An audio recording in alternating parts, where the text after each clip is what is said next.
Hi hello welcome to NIN media. అనగనగా ఓ ఆయేషా మీరా 2007లో రాష్ట్రంలో సంచలనం సృష్టించిన ఆయేషా మీరా అత్యాచారం హత్య కేసు గురించి చాలామందికి గుర్తుండే ఉంటుంది. బీ ఫార్మసీ చదువుతున్న ఆయేషా మీరా కృష్ణా జిల్లా ఇబ్రహీంపట్నంలో లేడీస్ హాస్టల్లో ఉండేది. 2007 డిసెంబర్ 27న రాత్రి తను అత్యాచారం హత్యకు గురైంది. కేసు దర్యాప్తులో భాగంగా పోలీసులు దాదాపు 150 మంది యువకులను అదుపులోకి తీసుకుని విచారించారు. చివరకు 2008 ఆగస్టులో సత్యం బాబును అరెస్ట్ చేశారు. అతనికి విజయవాడ మహిళా సెషన్స్ కోర్టు జీవిత ఖైదు విధించింది. అయితే పోలీసు దర్యాప్తు సక్రమంగా జరగలేదని 2017 మార్చి 31న హైకోర్టు అభిప్రాయపడ్డది. సత్యం బాబును నిర్దోషిగా తీర్పిచ్చింది. అనంతరం అప్పటి టీడీపీ ప్రభుత్వం విశాఖ రేంజ్ డీఐజీ శ్రీకాంత్ ఆధ్వర్యంలో సిట్ను ఏర్పాటు చేసింది. ఆ సిట్ దర్యాప్తు సరిగ్గా లేదని ఆయేషా తల్లి హైకోర్టును ఆశ్రయించింది. సిట్ తీరుపై హైకోర్టు సైతం అసంతృప్తి వ్యక్తం చేసి దర్యాప్తు బాధ్యతలు సిబిఐకి అప్పగించింది. 2018లో పునః దర్యాప్తు బాధ్యతలను సిబిఐ తీసుకుంది. 2025 వరకు ఈ కేసును దర్యాప్తు చేసిన సిబిఐ 260 మంది సాక్షులను విచారించింది. అప్పట్లో కేసు దర్యాప్తు చేసిన 50 మంది పోలీసులు, ఆయేషా ఉన్న హాస్టల్లోని విద్యార్థులు, సిబ్బంది 25 మందిని ప్రశ్నించింది. నందిగామ సమీపంలోని సత్యంబాబు స్వగ్రామం అన్నాసాగరం కూడా వెళ్లి విచారించింది.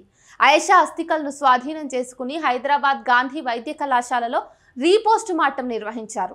డిఎన్ఏ పరీక్షలు చేయించారు. ఆధారాలను ధ్వంసం చేసినట్టు అభియోగాలు ఎదుర్కొన్న హాస్టల్ సిబ్బంది వెంకట్ కుమార్, సుబ్బారెడ్డి కుమారులను సుదీర్ఘంగా విచారించింది. మొన్న విజయవాడ సిబిఐ ప్రత్యేక కోర్టులో రిపోర్టు సమర్పించింది. ఇలా 2007లో జరిగిన ఆయేషా మీరా అత్యాచారం హత్య కేసు 18 ఏళ్లుగా కొనసాగుతూనే ఉంది. నిందితులు ఎవరో తేల్చింది లేదు. ఫలానా వాడే ప్రధాన నిందితుడు అని జనం నమ్మే కోణంలో అప్పట్లో చాలా కథే ప్రచారం సాగింది. కానీ వెనకాల ఉన్న వారి పేర్లు బయటకు రాలేదు. చివరకు కోర్టు అవన్నీ ఒప్పుకోలేదు. కేసులో ఇంకా విచారణ జరుగుతూనే ఉంది. ఒకవేళ సాక్ష్యాలు దొరికినా వాటిని కోర్టులో నిరూపించేందుకు మరో దశాబ్దం పట్టొచ్చు. ఇప్పుడు అందరి దృష్టి సిబిఐ అందించిన రిపోర్ట్ మీద ఉంది. ఇది బయటకు రావడానికి సమయం పడుతుంది.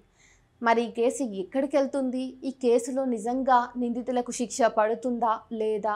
ఆయేషా మీరా తల్లి ఇంకా ఎదురు చూస్తూనే కాలం గడపవలసి ఉంటుందా అన్నది తెలుస్తుంది.